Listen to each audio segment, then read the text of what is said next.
We are also following an increasingly dangerous situation along River Road in Boerne. The road is closed and floodwaters continue to rise.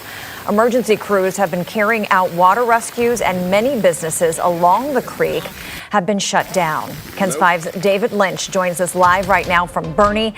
David, what is the latest on the flooding there?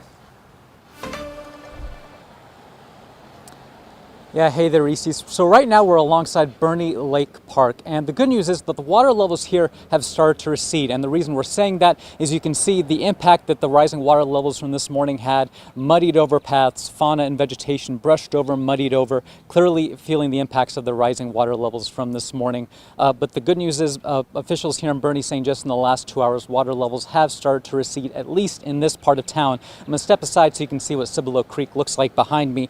Now, if we would have been here just 2-3 hours ago, the water where we're standing right now probably would have been up to my knees, maybe even to my chest. That's how dangerously high and dangerously fast the situation developed this morning. For perspective, Cibolo Creek here in town reached 22 feet at noon. At 8 a.m. this morning, it was at about 12 feet. So just massive surge in the water levels of Cibolo Creek. Those levels reported by the Geological Survey and their gauges.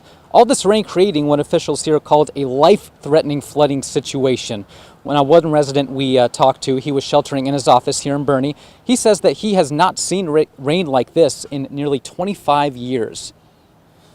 I think it was 2002 when there was a big flood, and I don't recall if it actually got up over it or not, but if it wasn't, it was awfully close. The water came up quickly, came up right to the bottom of the bridge that crosses over San Antonio Street. Never crested it, never got up into it, but came up quickly right to the bottom of it, and much of Boerne is not navigable. We felt safe here, but I do feel terrible for folks downstream and in town that are much more impacted by all this.